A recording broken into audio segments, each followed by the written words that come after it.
हमें इन्वेस्टमेंट का इम्पोर्टेंस समझ आया हो और हम इन्वेस्टमेंट शुरू करना चाहते हो या फिर जो भी इन्वेस्टेड अमाउंट है उसे बढ़ाना चाहते हो, तो इसमें बहुत लोगों का एक सवाल होता है कि हमारा तो इनकम ही कम है, उसमें से हम कुछ सेव ही नहीं कर पाते, तो इन्वेस्ट कैसे करें। तो नए साल में हम एक ऐसा तरीका जानते हैं जो काफ़ी सिंपल है और जिसे यूज़ करके मुश्किल में फंसे हुए देश के लोगों ने भी अपनी खुद की तरक्की कर ली है। ये चैनल में आने वाले stock market, mutual fund, personal finance, investment related quality videos में से आज का भी ये एक वीडियो है जिसे आप पूरा देखें और समझे कि ये सीक्रेट है क्या।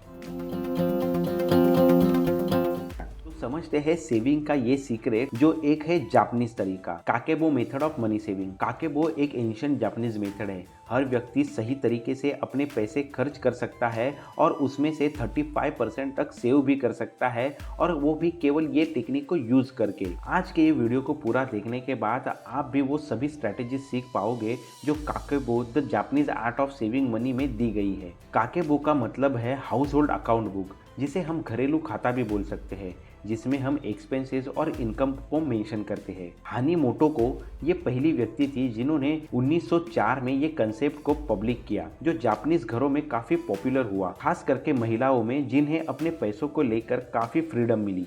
चलो अभी ये काकेबो मेथड है क्या, वो डिटेल में समझते हैं। जापान के बारे में हम सोचते हैं तो कुछ चीज़ें हमें ध्यान में आती है, जैसे हेल्थी फूड हो, टेक्नोलॉजी हो या लॉन्ग लाइफ एक्सपेक्टेंसी हो। लेकिन क्या हमेशा से जापान ऐसा ही रहा है? वर्ल्ड वॉर 2 के बाद जापान की इकोनॉमी बुरी तरीके से डूब चुकी थी। उसके बाद जापान ने सेविंग के माइंडसेट को अपनाया और वहाँ के डिफेंस ऑफिसर्स को भी बिजनेस पर फोकस करने के लिए बोला गया, और वही वजह है कि वहाँ के बिजनेस हमें आज भी काफ़ी डिसिप्लिन तरीके से हो रहे हैं ऐसा दिखता है। इसी वजह से आज लार्जेस्ट इकोनॉमीज में भी यूएस और चाइना के बाद जापान का नाम लिया जाता है। काकेबो मेथड अपनाने के लिए सबसे पहले तो एक नोटबुक लेना पड़ेगा, जहाँ हम सिर्फ हमारे खर्चे और इनकम ट्रैक करते रहेंगे। एग्जाम्पल के लिए नोटबुक के 2 सेक्शंस में हमें एक में इनकम और दूसरे में एक्सपेंसेस लिखने हैं, और ये हमें 30 दिनों के लिए करना है, और उसके बाद ये अपनी हैबिट ही हो जाएगी। यहाँ एक्सपेंसेस को मेजर 4 पार्ट्स में डिवाइड करना होगा, जैसे एक तो नीड्स, दूसरा वांट्स,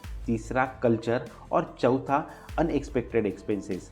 यहाँ नीड्स में हम हमारे एक्सपेंसेस लिखेंगे जो हमारे लिए एसेंशियल्स है, जिसके बिना हम जी ही नहीं सकते, वो वाले एक्सपेंसेस, यानी फूड हुआ, रेंट हुआ, लोन हुआ, इनके जैसे एक्सपेंसेस। दूसरे वांट्स में हमें वो खर्चे लिखने हैं जो इम्पोर्टेंट तो नहीं है लेकिन हम ये करना पसंद करते हैं। फिर वो हो गई हमारी शॉपिंग, हॉबीज, एंटरटेनमेंट एक्सेट्रा। तीसरा है कल्चर, हमारे फेस्टिवल्स या इवेंट्स जहाँ पे हम खर्चे करते हैं वो वाले एक्सपेंसेस। और चौथा अनएक्सपेक्टेड एक्सपेंसेस, जहाँ ऐसे खर्चे हैं जो एक्सपेक्टेड नहीं होते, अचानक से आ जाते हैं, जैसे हुआ मेडिकल बिल या हाउस रिपेयर या कोई एक्सीडेंट या अर्जेंट मनी किसी को देना है, तो वो वाले एक्सपेंसेस। इसी तरीके से इनकम सेक्शन में होगी हमारी सैलरी, या कोई अगर रेंटल इनकम आता है तो वो, या कोई फाइनेंशियल एसेट जो हमें रेगुलर इनकम दे रहा हो, कोई रिटर्न दे रहा हो तो वो। साथ में ये भी रिकमेंडेड है कि हमारे इनकम का सोर्स क्या है वो भी हम एक कॉलम के साथ ऐड करें, जिससे पैसे आ कहाँ से रहे हैं इसकी भी हमें क्लैरिटी रहेगी।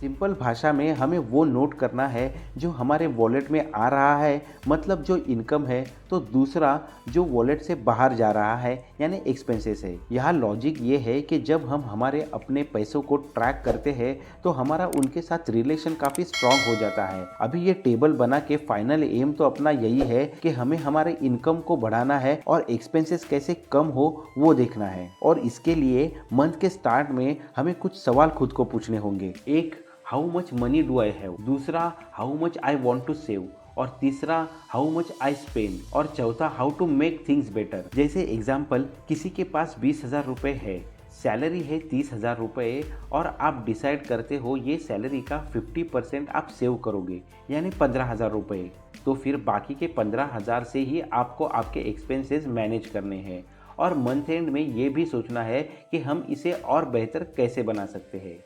ऐसे में आपको ये सवाल भी हो सकता है कि कोई अगर इम्पल्स बाइंग हो तो उससे कैसे बचे। काकेबो मेथड ये बोलती है कि अगर कोई चीज़ हमें खरीदनी है तो हमें कुछ सवाल भी खुद को पूछने होंगे, जैसे can I live without this item, यानी क्या इसके बिना भी मैं जी सकता हूँ। Based on my financial condition can I afford it, क्या मैं इस चीज़ को अफोर्ड कर सकता हूँ?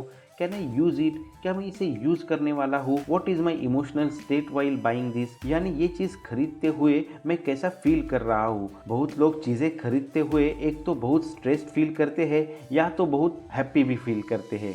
काकेबो बुक के ऑथर के अनुसार अगर कोई चीज़ अपने लाइफ में वैल्यू ऐड कर रही है और वो खरीदने से आप बेटर भी फील कर रहे हो, तभी तो उसे खरीदना वर्थ ही है। मैं खुद भी जब ये सवाल खुद को पूछता हूँ तो होता है कि मैं कोई भी अनवांटेड चीज़ खरीदने से दूर ही रहता हूँ और उससे ज़्यादा सेव भी कर पाता हूँ।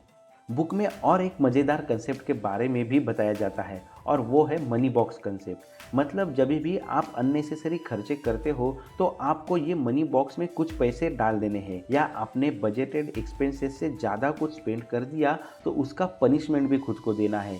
यानी जितना भी ज़्यादा हमने स्पेंड किया है उसका 10% हमें ये मनी बॉक्स में डालना है। एग्जाम्पल, आपने 15,000 स्पेंडिंग का बजट बनाया है लेकिन आप स्पेंड कर देते हो 16,000 रुपये, तो जो भी 1,000 रुपये एक्स्ट्रा के स्पेंड किए हैं उसके 10% यानी 100 रुपये मनी बॉक्स में हमें डालने ही डालने हैं। इतना ही नहीं तो रेगुलर एक्स्ट्रा मनी जैसे कोई रिवार्ड हुआ या फिर कोई कॉइन्स हमारे पास जमा हुए या फिर कहीं से कुछ अचानक हमें इनकम हो जाए तो वो भी हमें हमारे मनी बॉक्स में ऐड कर देनी है। ये मनी बॉक्स कंसेप्ट से दो फायदे होंगे। एक तो रूल फॉलो न करने की वजह से हमें पनिशमेंट होगी जिसका एक साइकोलॉजिकल इफेक्ट रहेगा और पैसे भी सेव होते रहेंगे। काकेबो मेथड में स्ट्रैटेजीज भी बताई गई है। चलो वो स्ट्रैटेजीज देखते हैं।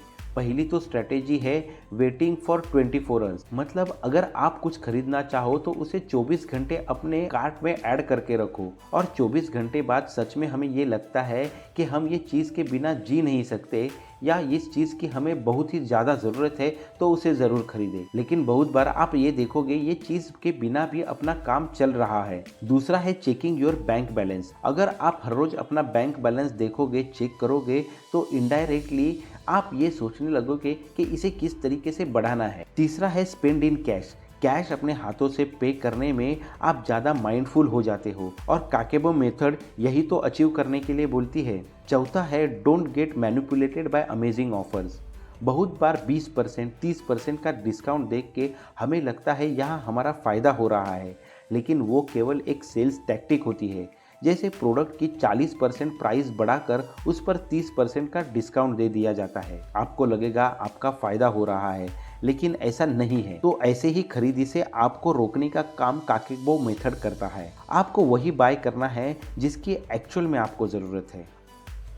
अगर हम हमारी स्पेंडिंग पे माइंडफुल नहीं है तो कितना भी अर्निंग क्यों न हो, हम सेविंग करने के लिए चैलेंज फेस करेंगे ही करेंगे। तो यही सेविंग माइंडसेट बिल्ड करके ज़्यादा से ज़्यादा सेव करने के लिए काकेबो एक काफ़ी अच्छा तरीका है। तो आज मुझे पूरी उम्मीद है जो ये काकेबो मेथड हमने देखी उसे आप नए साल के साथ इम्प्लीमेंट करके खुद में एक सेविंग का माइंडसेट डेवलप कर लोगे और सेविंग की हैबिट भी अचीव कर लोगे। तो आज की ये वीडियो से आपको नया कुछ भी सीखने मिला है तो वीडियो को ज़रूर लाइक करें। चैनल को आपने अभी तक सब्सक्राइब नहीं किया है तो ज़रूर सब्सक्राइब करें ताकि ऐसे ही फाइनेंस और मनी कंसेप्ट रेगुलरली आपको मिलते रहे। जल्द ही मिलते हैं किसी और वीडियो में। Thanks for watching.